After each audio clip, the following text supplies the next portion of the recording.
കാര്യങ്ങൾ കൈവിട്ടു പോയിരിക്കുന്നു എന്ന് അമേരിക്കയ്ക്ക് ബോധ്യമായി. ഇറാനിൽ ആഭ്യന്തര കലാപം നടക്കുകയാണ്. ആഭ്യന്തര കലാപം നടത്തുന്നത് ഇറാൻ ജനതയാണ് എന്നാണ് അമേരിക്ക പറഞ്ഞുകൊണ്ടിരുന്നത്. അയത്തുള്ള ഖൊമൈനിയെ അട്ടിമറിക്കാനുള്ള അല്ലെങ്കിൽ അയത്തുള്ള ഖൊമൈനിയെ സ്ഥാനഭ്രഷ്ടനാക്കാനുള്ള ആഭ്യന്തര കലാപമാണ് ഇറാനിൽ നടക്കുന്നത്. ഇറാൻ സൈന്യം അവർക്ക് നേരെ ശക്തമായ നടപടികൾ എടുക്കുന്നു. ഇറാന്റെ സുരക്ഷാ സൈന്യം ആഭ്യന്തര കലാപത്തിൽ ഇതുവരെ 500-ലേറെ പേർ കൊല്ലപ്പെട്ടു എന്നാണ് റിപ്പോർട്ട്.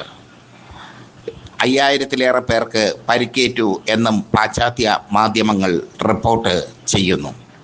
ഇറാന്റെ എല്ലാ പ്രവിശ്യകളിലും ആഭ്യന്തര കലാപം പടർന്നു പിടിക്കുന്നു. എന്തുകൊണ്ട് ഇറാനിൽ ആഭ്യന്തര കലാപം പടർന്നു പിടിച്ചു എന്നതിന് ഉത്തരം അമേരിക്കയ്ക്ക് മുമ്പിൽ മുട്ടുമടക്കാത്തത് കൊണ്ട് എന്നാണ്. അമേരിക്കയെയും അവരുടെ തെമ്മാടി രാഷ്ട്രമായ ഇസ്രായേലിൻ്റെയും മുമ്പിൽ മുട്ടുമടക്കാൻ ഇറാൻ തയ്യാറല്ല.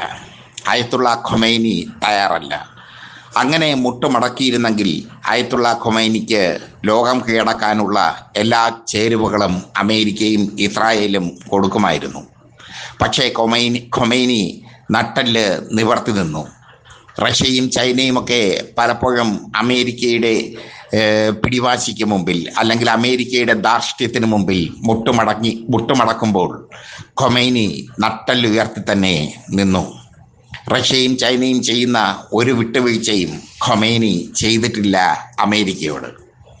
ഇറാന് ആഭ്യന്തര കാര്യത്തിൽ വീഴ്ച പറ്റി എന്നുള്ളത് ഉറപ്പാണ്.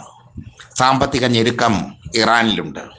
റിയാലിൻ്റെ തോത് കുത്തനെ ഇടിഞ്ഞു. ഇറാനിൽ വലിയൊരു ശതമാനം ജനങ്ങൾ യുവാക്കളാണ്. 30-നും 40-നും ഇടയ്ക്ക് പ്രായമുള്ളവർ. അവർക്ക് ആധുനിക സൗകര്യങ്ങൾ വേണം, അവർക്ക് തൊഴിൽ വേണം. പക്ഷേ അതിനായി അമേരിക്കയ്ക്ക് മുമ്പിൽ കീഴടങ്ങാൻ ഖൊമൈനി തയ്യാറല്ല. വംശഹത്യ നടത്തുന്ന മുസ്ലിങ്ങളെ വംശഹത്യയ്ക്ക് വിധേയമാക്കുന്ന അമേരിക്കയ്ക്കും ഇസ്രായേലിനും മുമ്പിൽ കീഴടങ്ങിക്കൊണ്ടൊരു ഭരണം അത് ഖൊമൈനിക്ക് പറ്റില്ല. ആ വൃദ്ധ സൈനികൻ പൊരുതുക തന്നെ ചെയ്യും. ഇപ്പോഴിതാ പുതിയ വാർത്ത പുറത്തു വന്നിരിക്കുന്നു.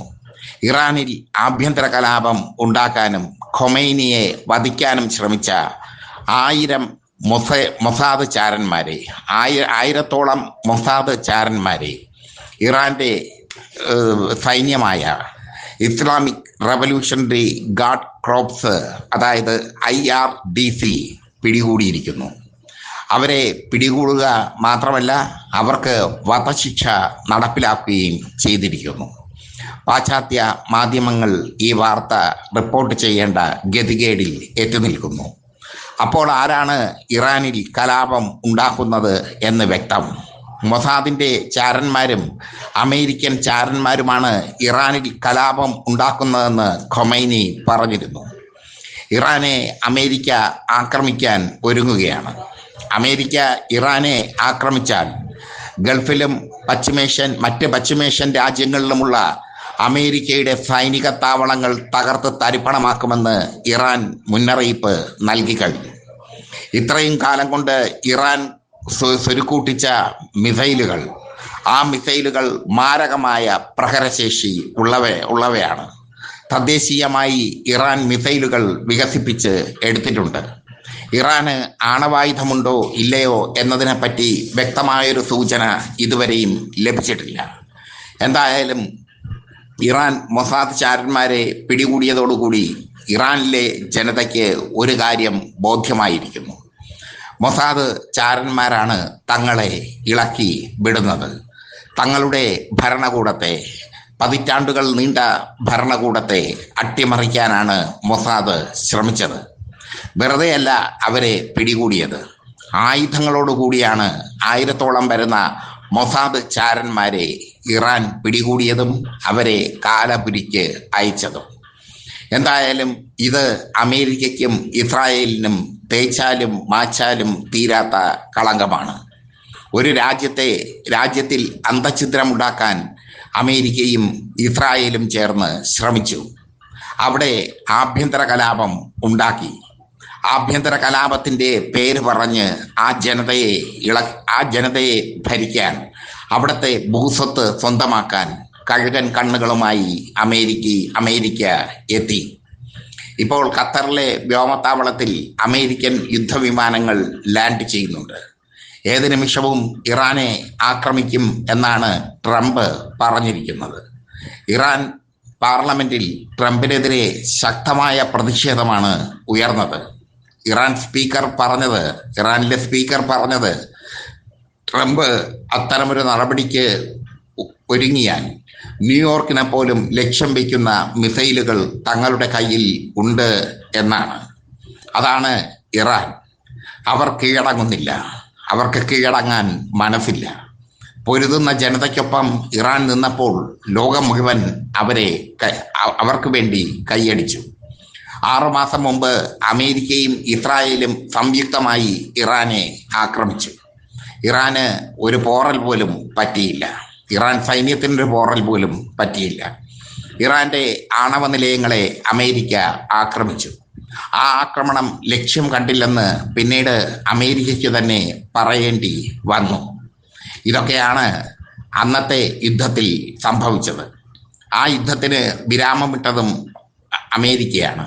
അവസാന മിസൈലും ഇസ്രായേലിലേക്ക് തൊടുത്തുവിട്ട ശേഷമാണ് അമേരിക്കയുമായി സമാധാനത്തിന് ഇറാൻ തയ്യാറായത്. ഇന്നലെ ഖൊമൈനിയുടെ സൈനിക ഉപദേഷ്ടാവ് ഒരു കാര്യം പറഞ്ഞു കഴിഞ്ഞു. തങ്ങൾ അന്തിമ യുദ്ധത്തിന് ഒരുങ്ങുകയാണ്. പൊളിറ്റിക്സ് കേരള അത് റിപ്പോർട്ട് ചെയ്തിട്ടുണ്ട്. അതിൻ്റെ വീഡിയോ നിങ്ങൾക്ക് കാണാൻ സാധിക്കും. അന്തിമ യുദ്ധത്തിന് ഒരുങ്ങുകയാണ് ഇറാൻ. ഖൊമൈനി ചെയ്ത തെറ്റെന്താണ് എന്ന ചോദ്യത്തിന് ഒറ്റ ഉത്തരം മാത്രം. സാമ്രാജ്യത്വ ശക്തികൾക്ക് മുമ്പിൽ അദ്ദേഹം നട്ടെല്ല് വളച്ചില്ല. നട്ടെല്ല് വളയ്ക്കാതെ അദ്ദേഹം നിവർന്നു നിന്നു. അദ്ദേഹം സാമ്രാജ്യത്വ ശക്തികൾക്ക് നേരെ സിംഹഗർജനമായി നിലകൊണ്ടു. പശ്ചിമേഷ്യയിലെ ആയുധശേഖരത്തിൽ ഏറ്റവും കരുത്തുള്ള രാജ്യമാണ് ഇറാൻ. പണ്ട് സദാം ഹുസൈൻ്റെ ഇറാഖിനെ ആക്രമിച്ചതുപോലെ നാറ്റോ രാജ്യങ്ങളെല്ലാം കൂടെ ചേർന്ന് അമേരിക്കയുടെ നേതൃത്വത്തിൽ ഇറാഖിനെ ആക്രമിച്ചതുപോലെ ഇറാനെ ആക്രമിക്കാൻ പ്രയാസമാണ്. IRGC എന്ന അവരുടെ സ്വകാര്യ സേന അത്ര ശക്തമാണ്. IRGCയുടെ പ്രത്യേക സുരക്ഷാ വിങ്ങാണ് ഇപ്പോൾ 1000-ഓളം വരുന്ന മൊസാദ് ചാരന്മാരെ കണ്ടെത്തിയിരിക്കുന്നത് ഇറാനിൽ നിന്നും. ആയുധങ്ങളുമായി അവരെ പിടികൂടിയിരിക്കുന്നു IRGC. അവരുടെ വീഡിയോകൾ ഇറാൻ ദേശീയ ചാനൽ പുറത്തുവിട്ടിട്ടുണ്ട്. ഇപ്പോൾ കാര്യങ്ങളെല്ലാം വ്യക്തം. മൊസാദിന്റെ ചാരന്മാരും അമേരിക്കൻ ചാരന്മാരും കടന്നു കയറിയാണ് ഇറാനിൽ അരാജകത്വം സൃഷ്ടിച്ചത്. അതിനുള്ള മറുപടിയാണ് ഇറാൻ കൊടുത്തിരിക്കുന്നത്.